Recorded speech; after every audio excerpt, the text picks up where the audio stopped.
오늘 2021년 10월 20일 수요일 저녁에 하나님께서 우리에게 주신 말씀은 히브리서 3장 1절로 19절 말씀입니다. 히브리서 세 번째 시간이죠. 자, 오늘 저녁에는 히브리서 3장 11절 말씀으로 시작을 하겠습니다. 11절 내가 노하여 맹세한 바 같이 그들은 내 안식에 들어오지 못하리라 하였다 하였느니라. 가나안 땅으로 들어가지 못함으로 안식하지 못했다 이렇게 말씀을 하죠. 그러니까 본문에서 말하는 안식에 있어서는 여러 가지 정의가 있지만은 그러나 먼저 우리가 볼 것은 안식은 곧 완성이라는 의미거든요. 즉 완성되었다는 것은 바꾸어 말하면은 안식이 함께 있었다는 그런 의미이기도 합니다. 창세기 성경을 보면은 하나님께서 6일 동안 천지를 창조하셨다고 그리고 곧 안식하셨느니라는 그 말씀이죠. 그렇다면은 모든 일을 마무리를 하나님께서 하셨다는 건데, 자 여기서 우리가 디모데후서 거기 보면은 디모데후서는 사실 사도 바울의 마지막 죽기 얼마 전에 쓴 그 마지막 편지거든요. 그래서 디모데후서 4장 7절로 8절을 보면은 무슨 말이냐면 나는 선한 싸움을 싸우고 나의 달려갈 길을 마치고 믿음을 지켰으니 이제 후로는 나를 위하여 의의 면류관이 예배되었으므로 주 곧 의로우신 재판장이 그날에 내게 주실 것이며 내게만 아니라 주의 나타나심을 사모하는 모든 자에게 노니라 그랬습니다. 여러분 우리가 한 주간 동안 내 나름대로 삶 속에서 여러분 최선을 다해 살았다 할지라도 사람은요 본질적으로 뭐가 없냐면 안식이 없습니다. 그러면 우리가 믿는데 어떻게 안식이 어떻게 하냐 그랬을 때 여러분 이것은요 언제나 마찬가지 내가 최선을 다했을지라도 결론은 우리 주님께 맡겨드릴 때 비로소 거기에서 안식이 여러분 가능하다는 것이죠. 다시 말하면 나의 모든 삶을 살아계신 하나님께 맡겨버릴 때 맡겨드릴 때에 거기에서 안식일의 주인께서 우리에게 안식 곧 안성을 주신다는 그런 의미이죠. 자 우리가 예수면은 우리가 이 땅에서 뭐 돈이 있다 없다 여러 가지 말하지만은 이 땅을 육신으로 살아가는 것을 성경 로마서에서는 성화라고 그러죠. 점점 다듬어지고 연단 속에서 훈련 속에서 거친 야생마 같은 어떤 기질들이 다듬어지고 점점 예수 닮아가는 성화라고 그러죠. 그러나 여러분 간에가 아무리 성화가 되어 간다 할지라도 하나님께서 원하시는 수준에는 이를 수 없는 거죠. 그런데 여러분 어느 순간에 우리들이 이 땅 육신의 몸을 벗어버리고 우리가 떠날 때 그래서 하나님 나라에 들어갈 때는 그때는 영화롭게 된다 이렇게 바울은 말하죠. 로마서에서. 그러니까 지금 우리가 읽은 이 본문 성경 히브리서 그러니까 이 상황이 어쩌냐면은 이 핍박으로 굉장히 어려운 이 환경이 있다 보면은 아무래도 힘들고 어렵다 보니까 믿음의 안주가 여러분 어렵지 않겠습니까? 그러게 그들을 격려하는 차원에서 믿음의 완주를 위해서 지금 말씀으로 격려를 하고 있다는 것인데 다시 말하면은 너희가 우리 조상들처럼 애굽에서 나오는 그 우리 조상들처럼 하나님의 약속을 받았을지라도 믿음을 떠나 살다가 광야에서 끝나는 인생을 살지 말고 끝까지 완주해서 안식에 들어 인생을 살라고 당부하는 말씀이 히브리서란 말이에요. 마찬가지로 우리 말세를 살아온 우리들도 믿음의 완주를 위한 이 대답이라면은 본문 성경 1절인데 거기는 뭡니까? 예수를 깊이 생각하자. 예수를 깊이 생각하자. 지난 시간에 히브리서 2장에서 세상이라는 바다로 흘러 떠내려가는 믿음이 있다 그랬지 않습니까? 그래서 유념하라고. 그러니까 이 세상이라는 바다는요 언제라도 거친 물살과 바람이 있기 때문에 우리는 예수를 묵상하지 않으면 누구라도 흘러 떠내려갈 수 있기 때문에 히브리서 2장에서는 유념하라는 이 당부를 하셨는데 자 그런데 오늘 3장에서는 흘러 떠내려가지 않기 위해서는 여기서는 뭐라면 예수를 깊이 생각하라는 것. 자, 3장 1절을 제가 다시 읽습니다. 그러므로 함께 하늘의 부르심을 받은 거룩한 형제들아, 우리가 믿는 도리의 사도이시며 대제사장이신 예수를 깊이 생각하라. 여러분, 사람이란요, 우리가 이 평안할 때는 그런 게 없죠. 그런데 그 사람이 어쨌든 간에 어떤 어려운 시험 가운데 들어가 있으면요, 뜻밖의 어떤 현상이 나타나냐면 믿음이 전혀 없는 사람처럼 당면된 상황만을 묵상하면서 안절부절할 때가 있단 말이에요. 그럴 때가 많습니다. 고민하고 잠 못 자고 밥 못 먹고 끙끙대며, 딱 우리가 그런 상황이 이르면은요, 필연적으로 따라한 것이는데 누군가를 반드시 여러분 판단해지고 정죄하고 그 대상에서 원망하는 그런 그 영적인 차원에 내려가는 거죠. 자, 그런데 말입니다. 누구라도, 이건 여러분들 나도 이해가 없습니다. 당면된 상황을 우리가 묵상을 하게 되면은 금방 어떤 현상이 절망하고 낙심하고 탄식하고, 누구 때문에 이런 그 시험의 수렁에 빠지는 우리가 경험들을 지금까지 살아오면서 우리는 해보았단 말이에요.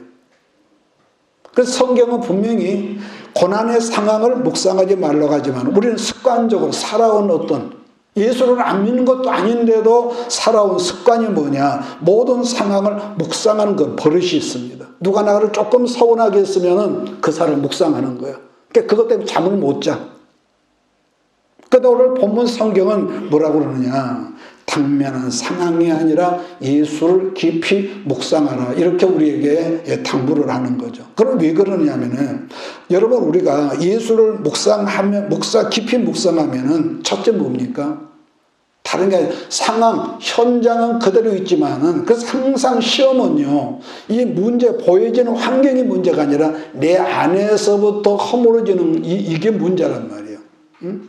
그렇기 때문에 환경은 여전히 태산으로 내 앞에 버티고 있지만은 내 안에서 예수라는 생명의 에너지가 역사하면은 문제는 있으면서도 대안은, 여러분, 그게 다죠. 그러니까 기도를 우리가 평소에 전혀 없는 사람은 그런 것도 아니지만, 그래서 문제 앞에 쩔쩔매다가 기도하고, 하나님 어떻게 할까요?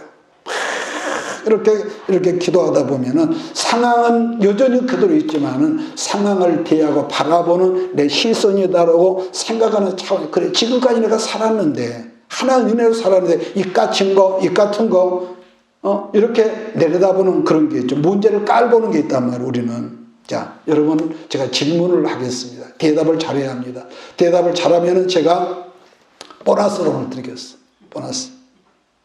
야곱이 야복강가에서 지금 형님 에서 때문에 안절부절하다가 야복강에서 고민하고 묵상하고 있어요. 천사가 와서 야곱과 이 씨름을 여러분 했습니다. 그러면 그날 저녁에 야곱이 하나님의 천사에 이겼습니까? 졌습니까? 이겼습니다. 어떻게 이겼죠? 자, 여기서 우리가 이걸 좀 생각해야 하거든요. 쉽게 말해서 여러분 지금 점수가 없습니다. 그러니까 쉽게 표현하면은 그날 밤 야곱이 하나님의 천사하고 씨름하고 얻어 맞았단 말이에요. 맞았고, 그리고 그 다음에 아침에 해가 떠오를 때, 에서를 걸을 때 현상이 어떻습니까? 얻어 맞아가지고 쩔룩쩔룩하면서 이 절름발이가 돼가지고 걸어가거든요. 그런데 그 다음 구절을 보면은 하나님은 이제부터 네가 지금까지는 야곱이라고 하였으나 그 다음에 뭐지요? 이제부터는 네 이름은 이스라엘이라고 할 거야. 이 말 이스라엘의 이름은 곧 하나님과 겨루어서 싸워서 이긴 자라는 것이 승리자라, 이겼다, 이스라엘.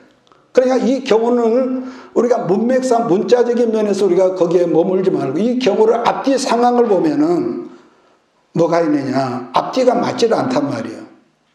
분명히 야곱이 하나님의 천사에게 한도포를 얻어 맞아가지고 위골이 돼가지고 지금 갑자기 장애인이 돼가지고 쩔름발이 되는데 성경은 이긴 자 이스라엘이라 하라. 그럼 하나님은 왜 그렇게 앞뒤가 맞지 않는 그런 말씀을 했을까? 간단합니다. 그건요, 그때나 지금이나 똑같은데 지금도 여러분과 내가 하나님께 항복해 드리면은 하나님께서 뭐라고 그러시냐? 내가 네게 졌어. 자, 저 꼬마하고 아버지하고 씨름을 했어. 그러면은 어떻습니까?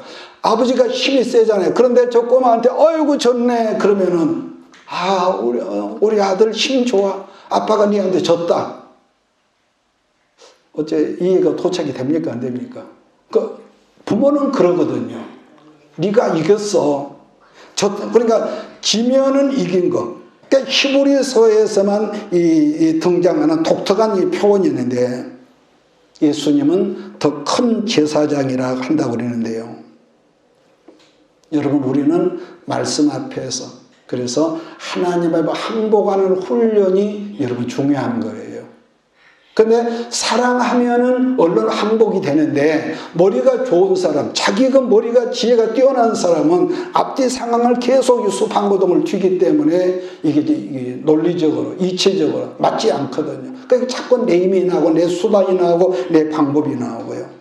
그렇습니까? 안 그렇습니까? 여러분 그래요. 근데 지금까지 많은 경험을 했기 때문에 이제는 우리 이긴 자가 되려면 아까 뭐라고요? 얼른 쳐버려라. 얼른 쳐라. 어차피 이게 우리가 그 하나님을 어떻게 이기냐 말이에요. 얼른 지는 거. 얼른 져버리는 거. 자, 여러분 요한복음 17장을 대제사장의 기도라고 그러거든요. 제사장. 히브리서에는 아까 뭐라고 했습니까? 대제사장이라는 이 말이 많이 나오는데 실질적으로 신약성경 전체에서 예수님을 대제사장으로 이렇게 노골적으로 표현한 성경은 여러분 없거든요. 그래서 히브리서 성경에서 예수님을 대제사장의 의미를 오늘은 좀 생각을 해보려고 합니다. 그러니까 지난 시간 제가 조금 언급한 것 같은데 제사장이라는 뜻은 뭐냐 기억하십시오. 다리를 놓는 자, 끊어진 다리를 연결해 주는 자라는 뜻을 가지고 있어요. 그래서 우리가 예배 시간에 대표로 기도하는 것도 우리가 뭐냐 대제사장적인 그런 이 관점에서 기도를 하는 거예요. 제 말 이해하십니까? 그냥 하는 게 아니란 말이에요. 그러면은 다리를 놓는다는 것은 뭘 의미하냐면은 그 다리로 하여금 내가 건너간다는 또 의미가 있단 말이에요.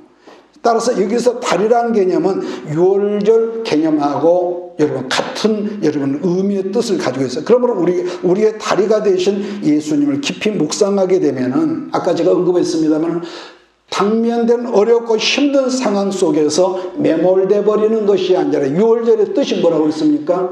패스오버. 패스오버. 곧 그 상황을 가볍게 넘어가요. 우리는 기도하면 그 문제가 없어지는 것만을 자꾸 묵상하는데 아니에요. 그 상황을 뛰어넘어갈 수 있단 말이에요. 그래서 히브리서 성경을 이 서신서를 받아보는 그 주인공이란 누굽니까? 쉽게 말해 유대교에서 기독교로 넘어온 사람들이 이 편지서를 받는 이 대상이라고 그랬습니다. 그러니까 유대교의 전통은 뭐죠? 조상 자손 대대로 율법이 최고야. 모세가 최고란 그런 말을 그들이 어려서부터 들었을까 말이에요.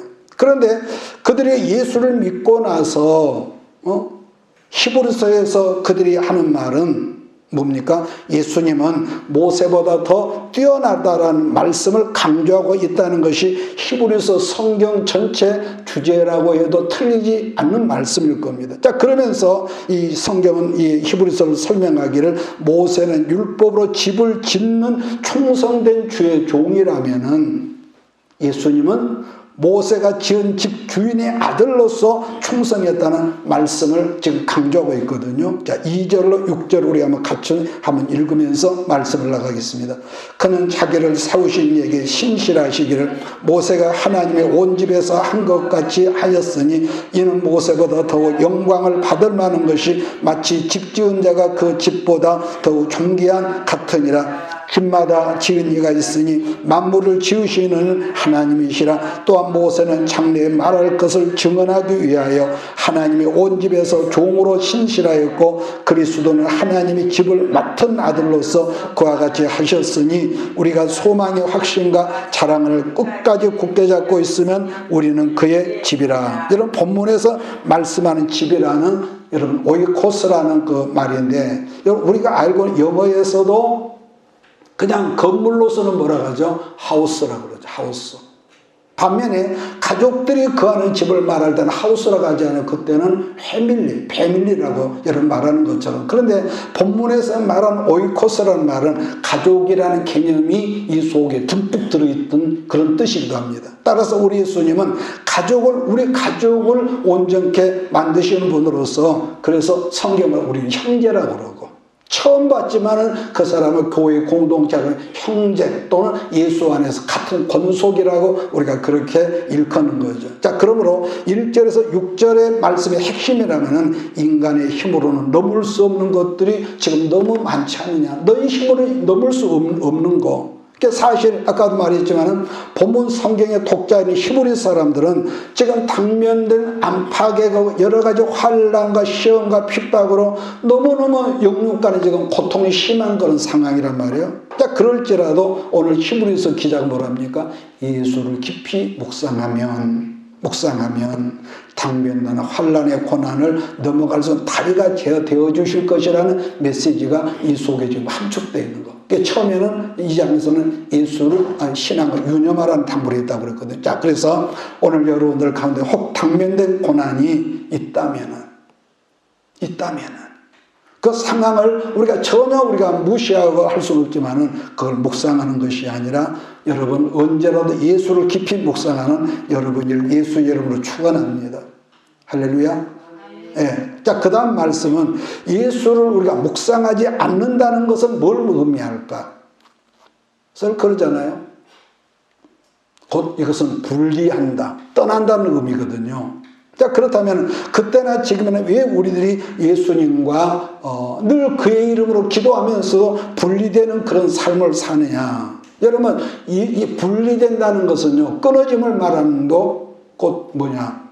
이건 불신이거든요. 불신. 여러분, 우리들이 지금 교회에 나와서 예배를 드리지만은 믿음이라는 이 칩이 있습니다. 칩이 고장이 나면은 예수님과는 저절로 우리가 분리가 되는데, 우리 마음속에서 요한복음식으로 우리가 표현하면은 죄란 뭐냐? 불신앙.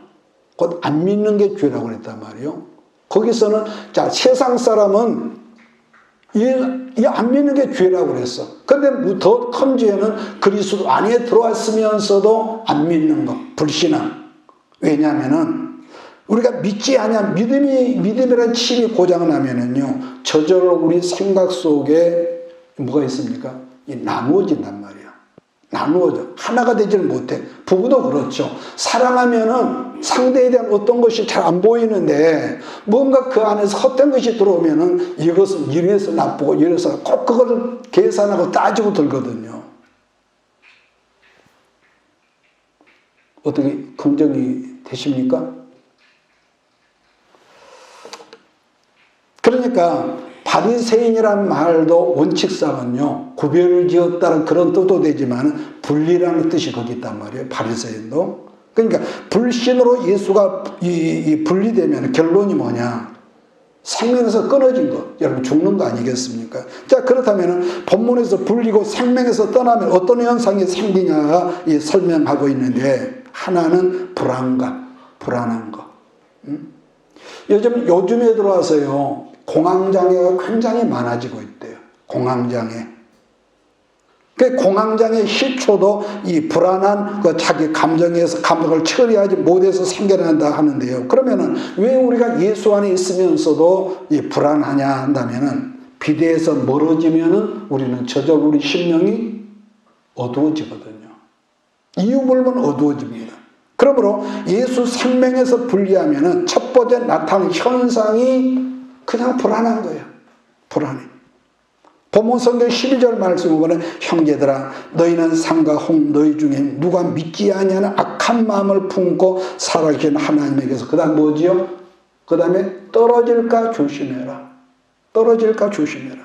뿐만 아니라 예수님은 요한복음 15장에서 포도나무 비유 말씀하신 5절 6절을 보면 너희가 나를 떠나서는 아무것도 할 수가 없고, 자, 그 다음에 포도나무 가지에서 끊어지면은 그게 가지가 말라지고, 그럼 뭐죠? 천사들이 와서 그것을 불사르 심판을 말하거든요.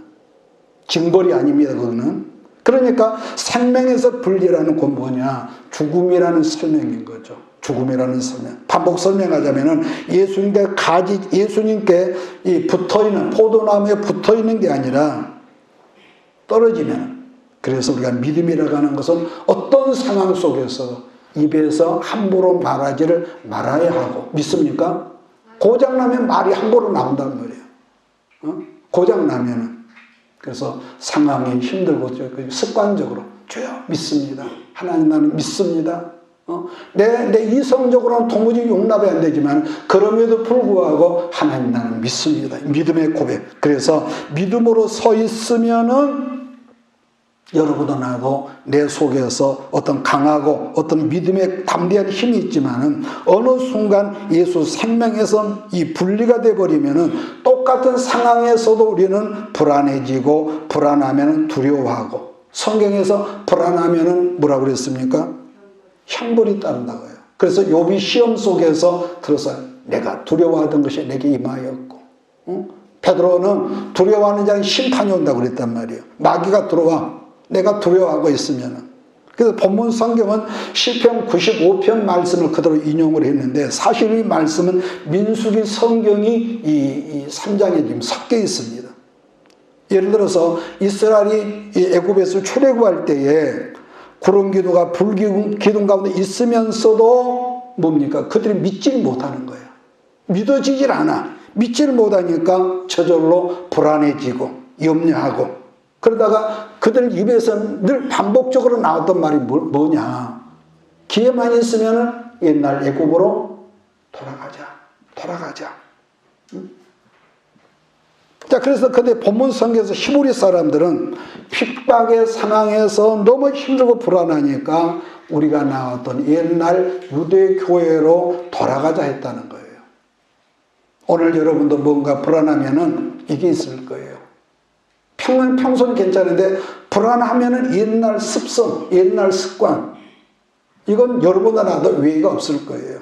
문제는 그러한 현상들이 안 나타날 수는 없지만 자주자주 나타난다면 그 사람은 지금 영적으로 위기에 있다. 습관적으로 그걸 못 고치니까요. 요즘 아이들은 누집 할 것 없이, 여러분 옛날 그 아이들하고 딴판이랑 생활 환경은 굉장히 유복하고, 우리가 아무리 가난하다지만은 옛날 아이들에 비하면은요 엄청 여러분 유복하고 좋은 환경에서 사는 건 틀림없지만은, 그러니까 덩치는 다 커졌지만은 문제는 정서적으로 불안해하고, 또 있습니다 예민하고 영특하지만 반면에 요즘 아이들은 다 같이 악함이 더 있죠. 생각하는 것 자체가 더 훨씬 잔인하고 악하고요. 여러분 컴퓨터에서 게임 하나도 사람 죽이지 않는 것이 없단 말이에요. 그렇기 때문에 그러다 보니까 그 가정의 부모가 정서적으로 불안하면 그 아이에게 그 불안한 정서가 그대로 전염이 된다는 겁니다. 전염이 된다는 거. 옛날에 우리가 저쪽에 서구에 있을 때 우리 교회에 나왔던 어떤 집사님이 있는데, 신방을 가면은 그 집 아이가 예를 들어서 그 사모님한테 오면은 그 영어로 말을 한 거예요. 영어로. 우리 엄마 아빠가 싸웠다든지, 그걸 그러니까 그 육신의 귀로는 들리지 않지만 그 아이의 영이 말을 한 거예요. 그러니까 그 아이를 데리고 있으면은 그 가정이 어떤 것이 아이가 그대로 말을 하니까 꼭 누가 일러준 것처럼. 근데 그 영이 일러준단 말이에요. 다시 말합니다. 우리는 이유불문 예수 생명과 분리되어 있으면 여러분도 나도 우리는 불안해진다는 거예요. 특히 우리 아이들이 엄마와 떨어지지 않으려고 아주 발광을 하는 그런 경우가 있거든요. 이것은 여러분 우리가 알아야 하는데, 엄마가 좋아서가 아니라 그 아이가 지금 굉장히 불안해한다는 거예요. 불안해한다는 거. 반복하지만은 우리들의 하나님에 대한 믿음이 있으면은 언제라도 자신 있게 우리가 여러분 행동할 수가 있거든요. 자, 여기서 우리가 창세기에 나오는 아브라함의 경우 보면은 그 늙은 나이 75세 모든 안주하고 여러분 전혀 부족함이 없는 그 상황 속에서 아버지 집과 본토와 친척과 모든 걸 떠날 수 있었다는 것은 하나님을 믿는 믿음이 있었기에 가능한 거지. 만약에 아브라함이 믿음이 없었다면 이건 절대로 불가능할 겁니다. 그러잖아요. 앞에서 제가 말했지만 그 엄청난 기적과 표적을 이스라엘이 체험했으면은 또 날마다 하늘에서 내오는 만나를 먹었고 반석에서 나오는 생수를 마시고 또 밤에는 하나님께서 불기둥으로 낮에는 구름기둥으로 선선한 에어컨 같은 그런 환경 속에 있었지만서 그 생각의 부정지교 하나님과 분리가 되놓으니까 애굽으로 돌아갈 공면하다가 끝내는 광야에서 그들이 벗어나지 약속은 받았지만 거기서 죽고 말더라는 거죠. 여러분 세상이란 애굽에서 약속의 땅 가나안으로 가려면은 옛날에나 지금이나 반드시 통과할 여러 과정이 있다고 그랬습니다. 그게 어디라고 그랬습니까? 광야라고 그랬습니다. 그러니까 광야란 뭐냐? 일정한 길이 없는 것이 광야입니다. 그러니까 또 하나 광야 단계에 들어가는 사람은 모든 일정한 공급의 통로가 끊어진다. 끊어져. 오직 그때는 하늘에서 내려주신 천수다. 일용할 양식인 만나만 먹어야 하는 그 단계가 그 광야 단계, 영적인 그 단계거든요. 문제는 광야 단계, 하나님께서 과정 속에 집어넣어서 그 광야 단계에 들어와 있는 사람들이 인간적인 지혜나 지금까지 살아온 습관이 있거든요. 그래서 머리가 좋은 사람들은 그 시험이 길어져. 자기 꾀가 많은 사람. 인간적인 지혜나 자식이 그 살아온 습관적인 지식을 활용하려 하면은 광야의 길이 계속 길어질 뿐더러 또 방황을 하게 된다는 거예요. 제 말을 이해하시겠습니까? 근데 정말로 중요한 것은 힘들고 궁핍이 있는 광야 단계는 제가 가끔 말하자면 우리의 목적지가 아니라는 말이에요. 목적지가 아니야. 어떤 일정한 훈련의 과정이고 훈련의 장소입니다. 거기서는 모든 공급이 끊어지고 길이 안 보여. 길이 안 보여. 그러니까 광야 단계에 있는 사람은 그런 것 같아요. 지난 시절체를 보더라도 사람을 내가 고르고 이렇게 골라서 만났는데도 만나고 보니까 지금 한참 청문회 국감하고 있는 이재명 씨 같은 그런 사람 만나든지 거짓말도 잘하고 사람을 둘러먹고 또 같은 어떤 장소에 있어도 다른 사람 멀쩡한데 꼭 사고가 나면 나만 나고요. 아픔이 있고. 그러니까 그 사건을 와서 생각해 보면은 할수록 억울하고 분통 터지고 해석이 안 되는 억울함이었지만은 그런 때는 어떻게 한다고 그러느냐. 나를 내려놓고 말씀 앞에 순종해 드리면은 이해가 안 된단 말이에요. 그때는. 말씀하고 순종해 드리면은 다시 말해 항복해 드리면은 40년이 4년으로 앞당기자는 이런 역사가 여러분과 우리 모두에게 나타남을 믿으십시오. 그래서 항복하는 지는 거. 내가 지면 이긴다고 이스라엘이 된단 말이에요. 그런데 내가 안 지면 계속적으로 너는 그러니까 성경 언제가 말씀드렸잖아요. 하나님께서 너를 이제부터는 야곱이라 하지 않고 이스라엘이라고 하셨는데도 그 후로도 가끔 이름이 이스라엘의 야곱이 나온단 말이에요. 그럴 때 뭡니까? 어느 옛날에 어떤 게 나왔다는 거예요. 그래서 그걸 문맥으로 보면 왜 하나님께 다시는 안 부른다고 그래요? 또 야곱이라고 그러지? 그것은 뭡니까? 옛날에 어떤 그런 게 나왔다는 거예요. 자기 방법이. 반복합니다. 얼른 저버리면 내 이성으로 내 논리로 이해 납득 공감이 안 되더라도 하나님 나는 믿습니다. 하나님 옳습니다. 예수님은 나의 왕이심을 나는 믿습니다. 늘 이 고백을 하십시오.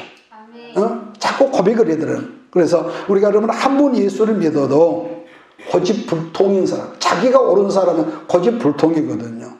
교만한 사람들은 예수 십자가 앞에 지금 있다 할지라도 여전히 그 사람 어떻게 사는 사람? 팔자로 사는 사람이에요. 팔자로. 여러분 우리는 팔자로 살아가는 사람이 아니라 십자로 사는 사람인 걸 믿으십시오. 도무지 이해가 안 되고 공감 납득이 안 되더라도 나는 예수의 십자가의 그 사랑의 은혜로 삽니다. 자, 반복 정리하겠습니다. 이유 불문 생명에서 분리되면은 아까 그랬습니다. 이 사람이 불안하다고. 불안해. 그 불안함을 벗어나 유일한 길은 예수를 믿는 믿음이 내 안에서 회복이 되고 말씀과 기도가 같이 있을 때 가능하죠. 자, 7절로 11절 말씀을 같이 읽으면서 정리해 갑시다. 시작. 그러므로 성령이 이르신 바와 같이 오늘 너희가 그의 음성을 듣거든 광야에서 시험하던 날에 거여가던 것 같이 너희 마음을 완고하게 하지 말라. 거기서 너희 열조가 나를 시험하고 증험하고 40년 동안 나의 행사를 보았느니라. 그러므로 내가 이 세대에게 노하여 이르기를 그들이 항상 마음이 미혹되어 내 길을 알지 못하는도다 하였고 내가 노하여 맹세한 바 같이 그들은 내 안식에 들어오지 못하리라 하였다 하느니라. 여러분, 우리들이요 내일 이 세상을 떠나간다 할지라도 믿는 믿음이 분명하면은 우리는 어떤 경우로 흔들림이 없고 주 앞에 있음을 여러분 믿으시길 주로 축복합니다. 그래서 만약에 오늘 이 작은 숫자 가운데 우리 중에서도 여러분이 왠지 나는 불안해하는 사람이 있다면은 그렇게 생각하십시오. 아, 내가 지금 예수님을 떠나 있는 삶을 살고 있구나. 몸은 우리가 교회에 와 있지만은 내 마음이 왠지 불안하다면은 내 믿음이 주님 앞에 있지를 못하다는 증거죠. 아멘이십니까? 예. 또 하나는 예수님을 떠나면 불안해진다고 그래요. 두 번째는 예수를 떠나 있는 심령 공통적 현상인데 완고, 오늘 본문에 완고라는 말이 있습니다. 완고. 자, 그러면은 그 사람이 완고해진다는 건 뭘 의미하냐면 사람이 그때부터는 자기 자신을 믿어진다는 거예요. 나를 믿어. 완고란 말은 아까 말한 대로 고집스럽다는 이 표현을 완고라고 그러는데 젊은 사람도 완고하면은 참 답답하고 대화가 안 통하지만은요 늙어가면서 완고해지면은 정말 어떤 부재치기 없는 것 같습니다. 말이 안 통하, 대화가 안 통하죠. 같은 말인데 사람이 그래서 유무식을 떠나서 나이가 들어간다고 믿음이 좋아지는 절대로 아니더라는 거죠. 우리는 나이가 많으니까 천만의 말씀입니다. 나이가 들어도요 말씀과 기도하는 삶이 있을 때에 하나님과 교통함이 있을 때에 여러분 젊은 사람들과 대화가 가능하고 젊은 사람들은 배우려고 그러지 너는 꼭 나한테 배워야 해. 어른이 말하는데 젊은 사람이 꼭 그렇게 대화를 하는 사람이 있거든요. 그래서 여러분 우리는 나이가 들어가 어른이 돼갈수록 그만큼 책임감이 있고 여러분 그런 거죠. 다르게는 이렇게 말을 한번 해볼까요? 우리 동양 문화하고 서양 문화하고는 다른 것이 많죠. 많죠.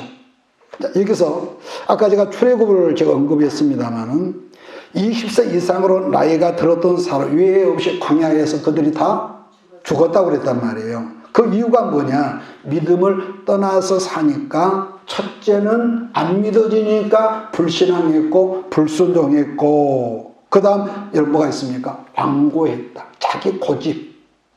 하나님이 안 믿어지니까 오로지 나만 믿는 거예요. 그러니까 오직 새로운 세대들, 즉 신명기 세대들만 약속하신 가나안 땅으로 들어갔다 성경 말씀하는 그런 말이에요. 좀 전에 제가 언급해서 딴 말한 것 같습니다만은 동양이 서양과 다른 것은요 여기에 있습니다. 동양권에서는 나이 드신 어른들을 아름답게 주로 묘사를 하거든요. 특히 우리나라 같은 경우. 그다음에 옛부터 늙은 할머니를 조금 할 때 옛날 그 세상에서 삼신 할머니 말 들어봤죠? 삼신 할머니. 나이 드신 할아버지는 곱게 늙은 노인들을 하면서 아무 개념 신선 같아 이렇게 말하거든요. 그런데 여기서 신선이라면은 젊은 신선은 없단 말이에요. 젊은 신선. 자, 뭘 제가 말하는지 이해가 되기를 바랍니다. 그럼 반면에 서양권에서는 기독교 영향 때문인지는 모르지만 마귀를 그냥 마귀라고 하지 않고 거기서는 마귀 처녀라고 하지 않고 마귀 할머니라고 그래요. 마귀 할머니. 반면에 우리나라 동양 것에서 옛날 귀신들은 하나같이 마귀 할머니라고 하지 않고 처녀 귀신. 들어봤죠? 남자 귀신은 몽달 귀신. 꼭 젊은 사람은 이렇게 한단 말이에요. 그러니까 할머니 귀신은 없어. 응? 자, 그래서 그 사람이 여러분 목회자였든지 평신도들 간에 말이 좀 왔다 갔다 하는 것 같은데, 나이가 들어가면서 믿음이 아닌 종교로만 살면은 사람이 추해져요. 자기 고집이 세지고 무섭게 되고요. 아니, 다르게 말하면 오래 믿은 사람일수록, 아니 어려서부터 교회에서 자란 사람일수록 믿음이 여러분 떨어지면은요 더 심하게 완고해지는 이 특징이 있습니다. 영국 속담에 장미가 변질되면 냄새가, 썩은 냄새가 더하대요. 그래서 예수님은 우리를 향해서 너희는 세상의 소금이다. 소금이 없어. 소금은 맛을 내는 거냐, 방부제단 말이에요. 조미료 되고. 그래서 사람이 일단 자기를 믿으면은 자기에 대해서 어떤 뭐가 있냐, 굉장히 자기 자신을 귀하게 여기고, 물론 내가 귀하죠. 근데 굉장히 예민해질 뿐더러 자기가 짜치 신이 되거든요. 그 누구도 나를 터치해서는 안 돼. 왜? 내가 신이니까.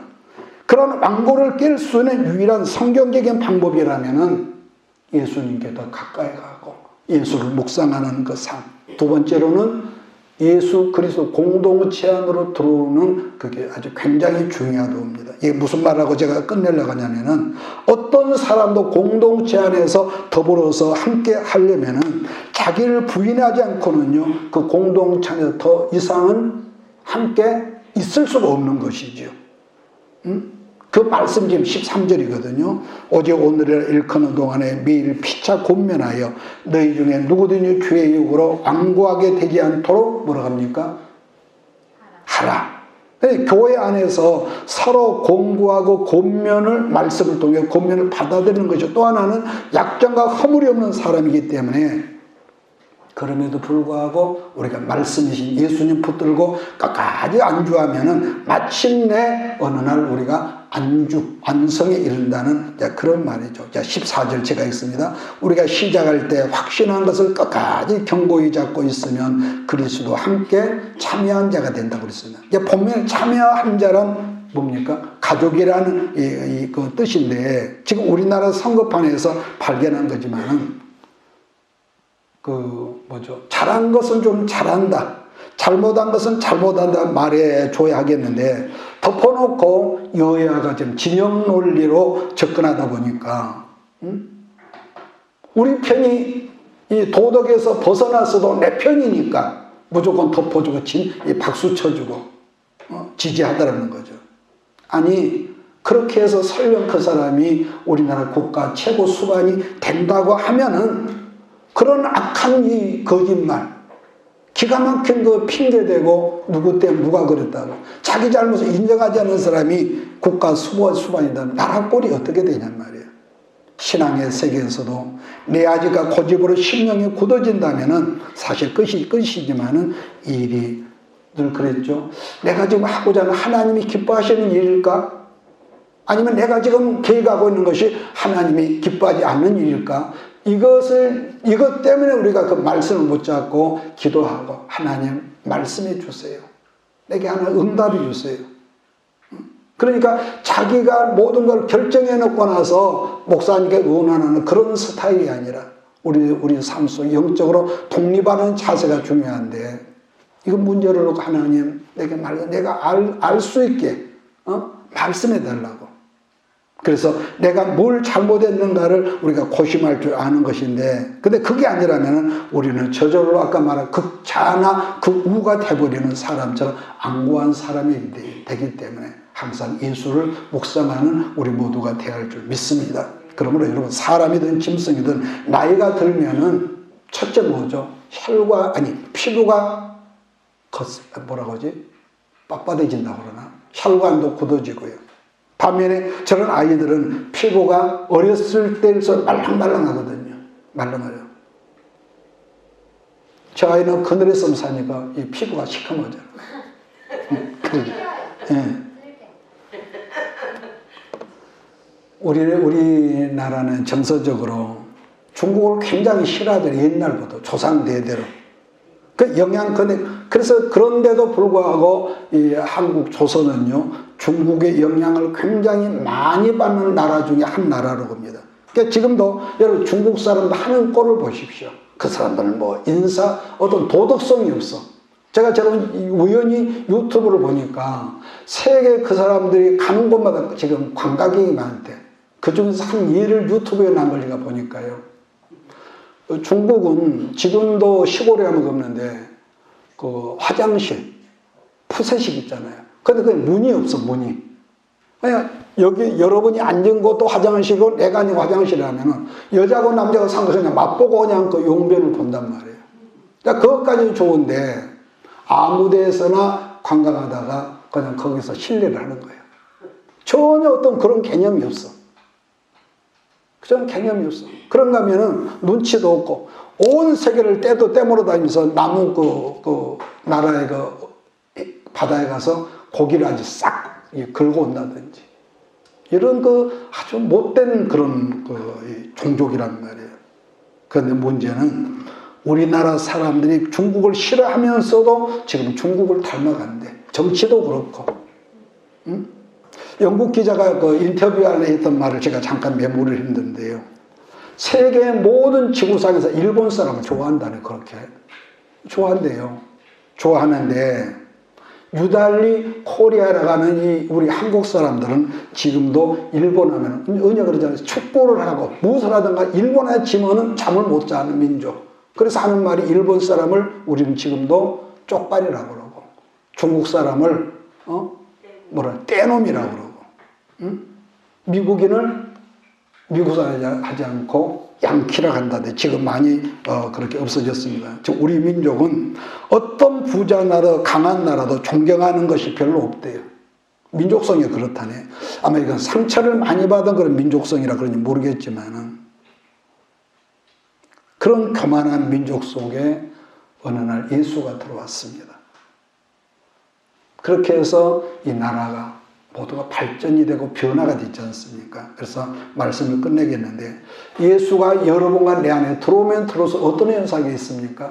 옛날에는 우리가 사형리에서 배운 것처럼 내가 주인이고 예수님은 내 종이다. 이런 의식으로 살죠. 그런데 바꿔지면 나는 죽고 지금까지 내가 야곱으로 살았는데 내가 죽으면 하나님께서 내가 너를 이스라엘이라 하리라. 이스라엘. 상처가 많은 사람의 특징은 그렇죠. 자존심 덩어리죠. 그 사람이 자존심이 강하다는 거 다르게 말하면은 조금만 건들면은 견디지 팍 일어나는 사람들. 상처가 많은 거죠. 여러분, 자존심이 강한 것은요, 그건 쓰레기만 더 못하죠. 그래서 우리가 중요한 것은 여러분에게 내게도 이런 게 있지만 자존심보다도 자존감이 나는 많이 커지기를 바랍니다. 할렐루야. 예, 자존심은요, 이 관계가 불편해. 자존심이 강한 사람은 인간관계가 힘들어. 그런데 자존감이 강한 사람은요, 그게 아니거든요. 그래서 그리스도가 내 안에 자꾸 들어오기를 원하고, 그래서 그분이 우리 안에 들어오면은 완고한 고집, 자존심도 깨지고, 그래서 옛사람이 나는 자꾸 죽어지고 그리스도로 살아가는 이런 새로운 현상이 나타난다는 것이죠. 그래서 어떤 뭐로든지 사람이 안고하고 교만하면은 안식감이 없기 때문에 한 주간에도 여러분들 살아가면서 삶 속에서 나의 왕이신 예수님, 그러면서 예수를 깊이 묵상하며 예수님을 닮아가는 그런 역사가 여러분에게 있어지기를 주의 이름으로 축복합니다. 자, 여기서 몇 줄만 보고 마치겠습니다. 자, 17절로 19절을 볼까요? 16절부터 19절 보고 마칩니다. 시작. 듣고 경노하지게 하던 자가 누구냐? 모세를 따라 애굽에서 나온 모든 사람이 아니냐? 또 하나님이 40년 동안 누구에게 노하셨느냐? 그들의 시체가 광야에 엎드러진 범죄한 자들에게 아니냐? 또 하나님이 누구에게 맹세하사 그의 안식에 들어오지 못하리라 하셨느냐? 곧 순종하지 아니하던 자들에게가 아니냐? 이로보건대 그들이 믿지 아니함으로 능히 들어가지 못한 것이라. 약속을 받았을지라도 믿지 아니함으로 완고해졌다는 거예요. 완고해졌다는 것. 마찬가지입니다. 우리는 믿음이 있어야, 믿음이 계속적으로 말씀과 기도가 플러스가 되고, 돼야 끝까지 안주할 수가 있고 또 순종해야만이 안주할 수가 있기 때문에 그런 우리 안에서 완고한 고집이 여러분 꺾어져 나가고 그럴 때 예수님과 동행하고 성령님께서 여러분에게 온전한 역사하심이 있음을 믿습니다. 그래서 어느 시대는 하나님은 우리 완고함, 하나님은요 뭐 흔히 말로 복이 많다 그러지만은요 우리 하나님께 쓰시는 그 그릇됨을 쓰시는 여러분 기준이 있습니다. 이 세상에 고집이 없는 사람이 어디 있겠어요? 다 나름대로 그런 게 있지만은 근데 하나님께 쓰시려고 하는 그런 사람은요 완고함, 교만을 깨뜨리는 작업을 분명히 하십니다.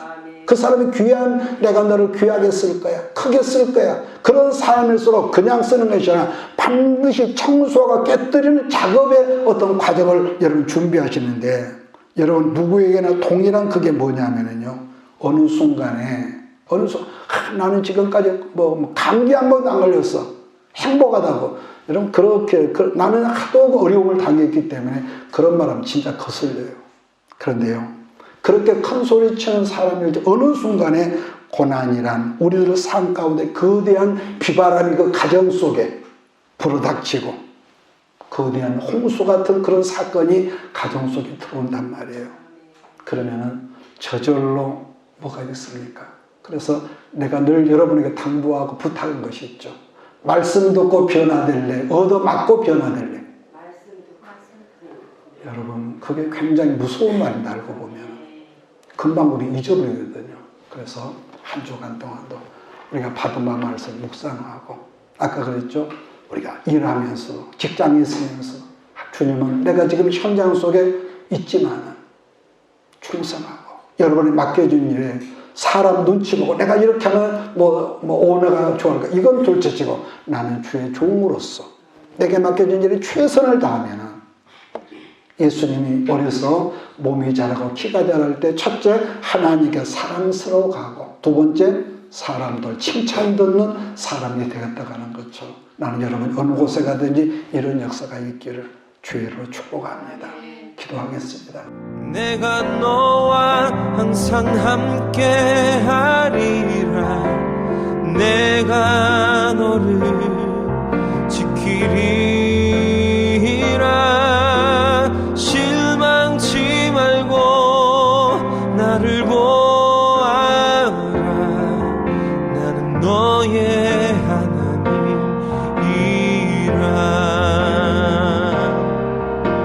실망치 말고 나를 보아라.